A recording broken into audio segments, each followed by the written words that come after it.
Hello, chemists. This is Ms. Placino, and you're watching lesson 2.4 on the behavior of electrons. In today's lesson, we're going to look at whether the electron behaves as a particle or as a wave. Now, you might remember from lesson 2.1 that the electron was discovered in the late 1800s by J.J. Thomson. Fast forward about 25 or so years later, and scientists are still trying to figure out exactly what the electron is doing. We're now like in the mid-1920s. So we've got some goals for today's lesson. We're going to be able to compare the arguments about the nature of the electron. We're going to explain how the double slit experiment was conducted and interpret the results of that experiment. This is a really famous, more of a physics experiment than a chemistry experiment, but it really helps scientists figure out how the electron is behaving. And finally, we're going to meet Schrodinger's cat. There's a good chance you've heard of Schrodinger's cat before. If you haven't, don't panic. It's just kind of like an interesting thought experiment. All right, let's get into the lesson. Okay, so this is Louis de Broglie, and he made the argument that electrons act as waves. Basically, the electron itself is a particle, but it moves as though it was a wave, basically just oscillating up and down. It is possible to know the exact location of an electron according to Louis de Broglie. Basically, you just kind of picture like almost like a little marble, and it just moving like a sine wave, oscillating up and down while it circles the atom. While it circles the nucleus in the atom. Now, lots of scientists really like this theory because they're comfortable with the behavior of waves. Compare that to Werner Heisenberg's argument that electrons behave more as a particle. He said that the electrons do not move like waves and that their movement is much more complex. He used matrices to explain the movement and the behavior of electrons. You might have used matrices in math before. Werner Heisenberg's got so large and so complicated that he admitted that he himself did not fully understand the answers he was getting from plugging things into the matrix, but that he was pretty confident that this was how electrons behaved. You might have heard of the Heisenberg uncertainty principle. Well, it relates to electrons' behavior. According to Heisenberg, you cannot know the speed and the location of an electron simultaneously. Basically, the more you know about one, either how fast it's going or where it's located within the atom, the less you know about the other. Scientists don't particularly like this theory posed by Heisenberg. There's a lot of uncertainty, its behavior that they're not used to, and we've got a good old-fashioned physics fight going on here. So scientists want to get to the bottom of this. They devise an experiment, and it's called the double slit experiment. And this is a little video that just kind of walks you through what the double slit experiment is and the results of that experiment. We'll be kind of walking through it together. I'll be pausing the video in a couple places and referring to your notes. And here we are, the granddaddy of all quantum weirdness, the infamous double slit experiment.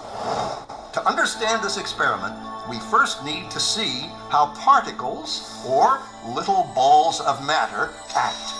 If we randomly shoot a small object, say a marble, at the screen, we see a pattern on the back wall where they went through the slit and hit.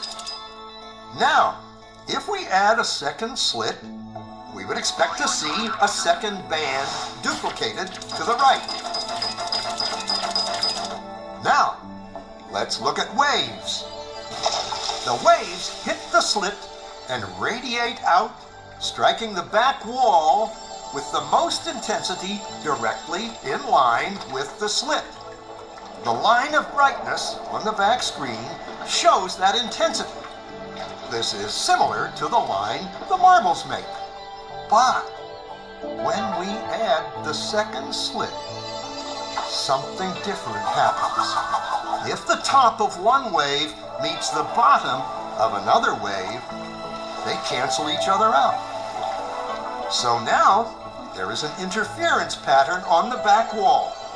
Places where the two tops meet are the highest intensity, the bright lines, and where they cancel, there is nothing.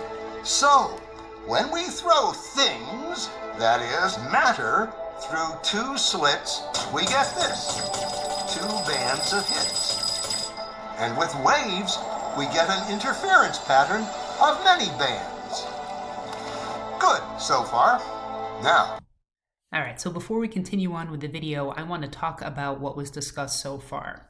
So the scientists designed the double slit experiment to try to figure out whether the electron behaves as a particle or as a wave. And they do this by really using just like two plates, one with one slit and one with two slits.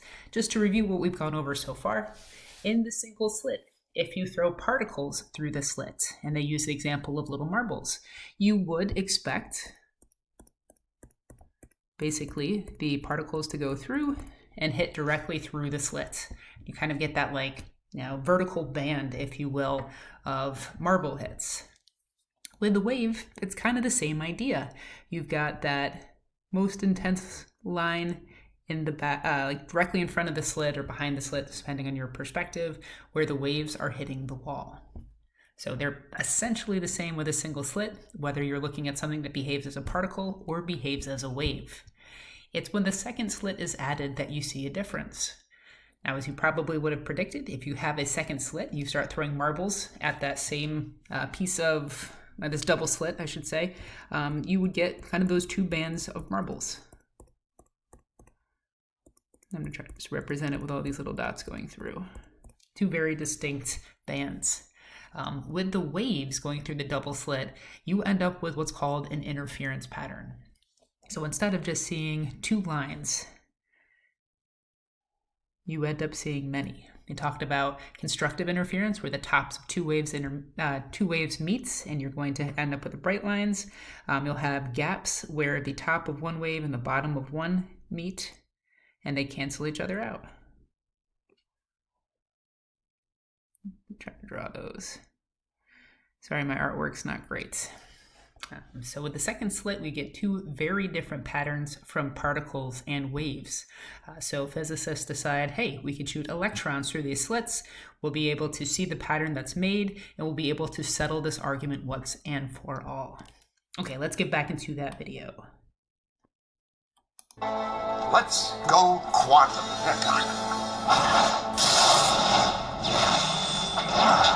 An electron is a tiny, tiny bit of matter, like a tiny marble. Let's fire a stream through one slit. It behaves just like the marble, a single band. So, if we shoot these tiny bits through two slits, we should get, like the marbles, two bands. What? An interference pattern. We fired electrons, tiny bits of matter through. But we get a pattern like waves, not like little marbles. How? How could pieces of matter create an interference pattern like a wave? It doesn't make sense. But physicists are clever. They thought, maybe those little balls are bouncing off each other and creating that pattern. So, they decide to shoot electrons through one at a time. There is no way they can interfere with each other. But after an hour of this, the same interference pattern is seen to emerge. The conclusion is inescapable. The single electron leaves as a particle, becomes a wave of potentials, goes through both slits, and interferes with itself to hit the wall like a particle. But mathematically, it's even stranger. It goes through both slits and it goes through neither. And it goes through just one and it goes through just the other. All of these possibilities are in superposition with each other. Physicists were completely baffled by this. So they decided to peek and see which slit it actually goes through. They put a measuring device by one slit to see which one it went through and let it fly. But the quantum world is far more mysterious than they could have imagined. When they observed, the electron went back to behaving like a little marble. It produced a pattern of two bands, not an interference pattern of many. The very act of measuring or observing which slit it went through meant it only went through one, not both. The electron decided to act differently, as though it was aware it was being watched. It was here that physicists stepped forever into the strange, never world of quantum events. What is matter? Marbles or waves? And waves of what? And what does an observer have to do with any of this? Okay, my guess is that right now you are pretty confused by what you just saw, and please know that that's okay. Even the physicists who were conducting the double slit experiment were completely baffled by the results they were getting. They're starting to learn things about the electron that really violates the way that they're used to seeing matter behave. And just like this is not sitting right with you probably right now, it was not sitting right with the scientific community. They had a lot to try to sort out after the double slit experiment. So don't beat yourself up that you don't completely understand what's going on. Great minds in science were also confused by the same thing. So let's try to recap this a little bit, and we'll talk about what I'd like you to take away from the double slit experiment. All right, so we've got the double slit, the single slit. Now we're firing electrons. With the single slit and the electrons are fired, we see behavior like marbles.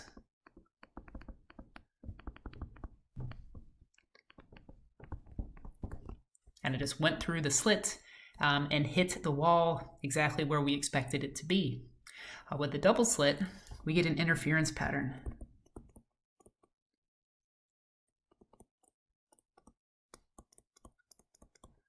And that's telling us that we have wave-like behavior.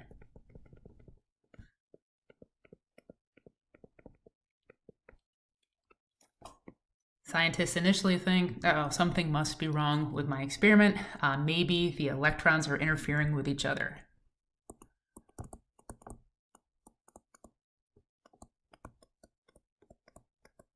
Maybe they're bouncing off of one another. So they address this by firing one electron at a time. And I'm just using E- to abbreviate electron.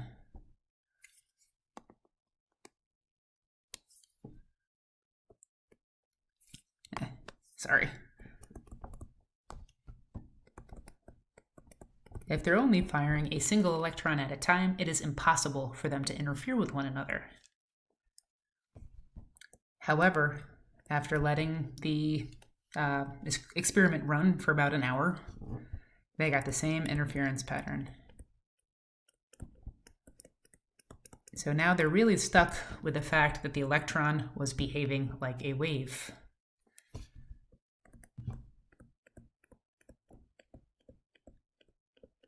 Which is kind of crazy. The electron is a little teeny tiny minuscule piece of matter. And when they fired it at the double slits, and this was probably the part that really started to make you question your sanity, they came to the conclusion that the electron must have gone through both slits, neither slit, just the left and just the right slit, all at the same time. That is impossible in kind of what we're used to. Think about our classroom, for example. We've got two doors, one on either side of the teacher's desk. Imagine that you can somehow go through just the left, just the right door, both doors simultaneously, and neither door at the same time. All four of those things are happening at once. They're in superposition with one another. This is absolutely crazy. We're used to something only being able to go into like the left door or the right door. It can't go through both at the same time. It definitely can't go through both and neither at the same time. This is strange. They're finding that the electron does not behave the way everything else up to this point in time that scientists have ever studied have behaved. So scientists decide, all right, we've got to, kind of peek and see what's going on.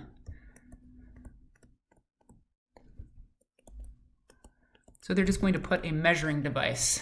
I don't think it was a gigantic eyeball, but just some little measuring device so they could effectively see which of the two slits or which slits, both, neither, etc., the electrons are going through.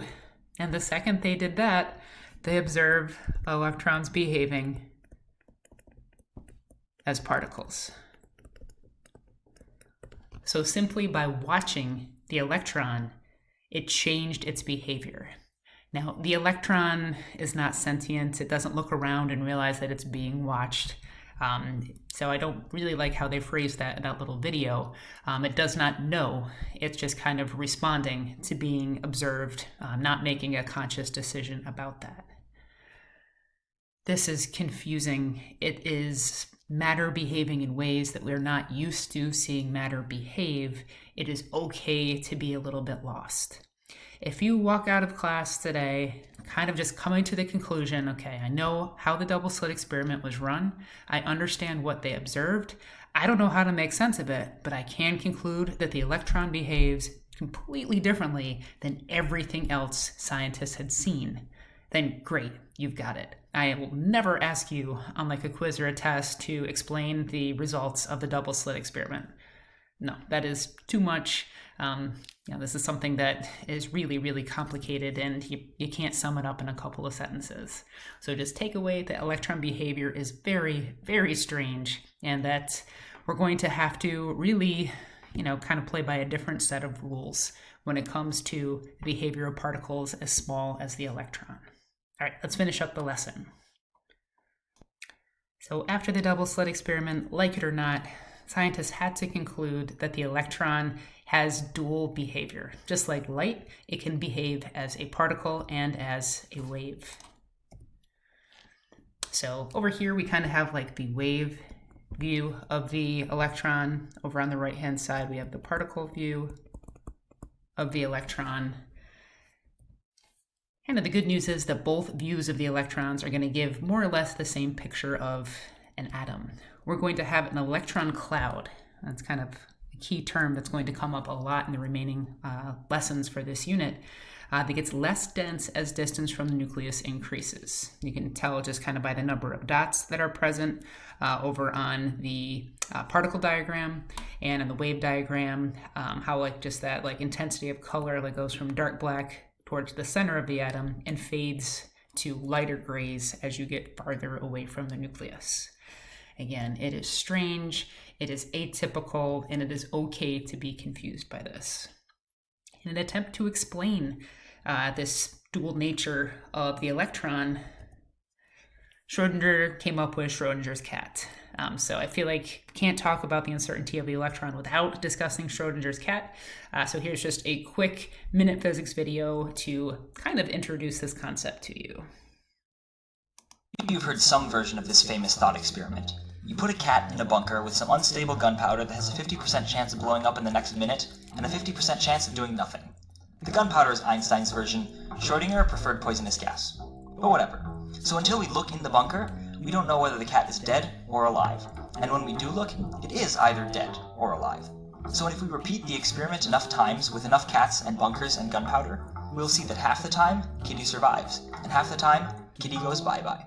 The quantum mechanical interpretation is that before we look, the cat is in a superposition. It's both dead and alive. And our act of looking forces nature's decision. So our curiosity kills the cat. But what about the cat's perspective? Well, the cat either sees the gunpowder explode or not. So inside the bunker, we actually have these two possibilities. The powder explodes and the cat sees it explode, or the powder doesn't explode and the cat doesn't see it explode.